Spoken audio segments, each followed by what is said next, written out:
के लिए बिल्कुल ही अलग थी। राजधानी कारकस और उसके आसपास अचानक तेज धमाके हुए। लोगों ने बताया कि आवाजें कई किलोमीटर तक दूर तक सुनाई दी। कुछ देर में ही साफ हो गया कि ये कोई आम घटना नहीं बल्कि एक बड़ा सैन्य ऑपरेशन था। ये सैन्य ऑपरेशन अमेरिका की तरफ से किया गया था। इसके बाद ही अमेरिका ने दावा किया कि इसी ऑपरेशन के दौरान वेनेजुएला के राष्ट्रपति निकोलस मादुरो को पकड़ लिया गया है। अमेरिकी राष्ट्रपति डोनाल्ड ट्रंप ने कहा कि वेनेजुएला पर फिलहाल अमेरिका का कंट्रोल रहेगा। उनके मुताबिक जब तक वहां हालात ठीक नहीं हो जाते और या कोई नई व्यवस्था खड़ी नहीं हो जाती तब तक अमेरिका ही वेनेजुएला की चीजें संभालेगा। ट्रंप ने इस ऑपरेशन को बेहद ही सफल बताया और अमेरिकी सेना की जमकर तारीफ की। अमेरिकी सेना के शीर्ष अधिकारियों ने बताया कि इस मिशन में 150 से ज्यादा फाइटर जेट, हेलीकॉप्टर और ड्रोन का इस्तेमाल किया गया था। पूरा ऑपरेशन आधे घंटे से भी कम वक्त में खत्म हो गया। अमेरिकी अधिकारियों के अनुसार मादुरो को एक हाई सिक्योरिटी मिलिट्री कैंप से गिरफ्तार किया गया और रात करीब 2 बजे अचानक 4 शहरों में कार्रवाई शुरू हुई। एयरबेस, पोर्ट और अहम ठिकानों को निशाना बनाया गया। इसी दौरान कुछ ही मिनटों में अमेरिकी स्पेशल फोर्स मादुरो तक पहुंच गई और उन्हें और उनकी पत्नी को हिरासत में लेकर पहले एक अमेरिकी वॉरशिप पर रखा गया और उसके बाद उन्हें न्यूयॉर्क ले जाया गया। न्यूयॉर्क में मादुरो पर कई गंभीर आरोपों में केस चलाने की अब तैयारी चल रही है।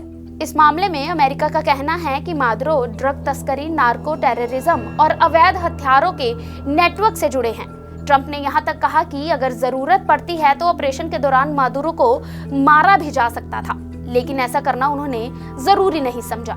इस कार्रवाई के बाद वेनेजुएला में हालात बेहद ही तनावपूर्ण हो गए हैं। राजधानी कारकस में सेना सड़कों पर उतर आई है। कई इलाकों में लोग घरों पर ही रहने के लिए अपील की जा रही है। वहीं सरकार की तरफ से इमरजेंसी जैसे हालात की बात भी कही गई है। इस मामले में उपराष्ट्रपति जो वेनेजुएला के उपराष्ट्रपति हैं डेल्सी रोड्रिगेज ने अमेरिका से मादुरो को तुरंत ही छोड़ने की मांग की है और कहा है कि ये देश की सिक्योरिटी पर एक बड़ा हमला है।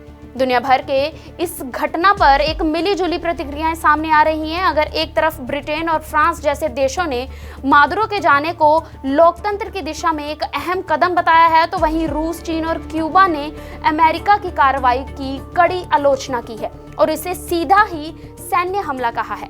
वेनेजुएला ने संयुक्त राष्ट्र सुरक्षा परिषद में इमरजेंसी बैठक बुलाने की भी मांग की है। अमेरिका ने तर्क पेश किया है कि ऑपरेशन के पीछे 3 बड़ी वजह थी।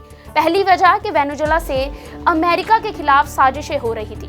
वहीं दूसरी वजह ये कि ये देश कोकीन और फेंटेनाइल जैसे ड्रग की तस्करी का एक बड़ा रास्ता बन चुका था। और वहीं जो तीसरी वजह अमेरिका ने बताई कि मादुरो की नीतियों की वजह से लाखों लोग जो हैं वो देश छोड़कर भागने को मजबूर हो चुके थे। अब तक का सबसे बड़ा सवाल अब यही उठ रहा है कि आगे क्या होगा। क्या वेनेजुएला में नई सरकार बनेगी या फिर हालात जो हैं वो और तनावपूर्ण हो जाएंगे और बिगड़ने लगेंगे। वहीं विपक्षी नेता सत्ता संभालने की बात तो कर रहे हैं, लेकिन सेना किस तरफ जाती है ये सबसे अहम होगा। फिलहाल वेनेजुएला पूरी दुनिया की नजरों में आ चुका है और आने वाले कुछ दिन तय करेंगे कि ये कहानी अब किस दिशा में जाती है। मां प्यो बनन नूं तरसदे जेड़े हुण किलकारियां गूंजणगियां उन्हां दे वेड़े।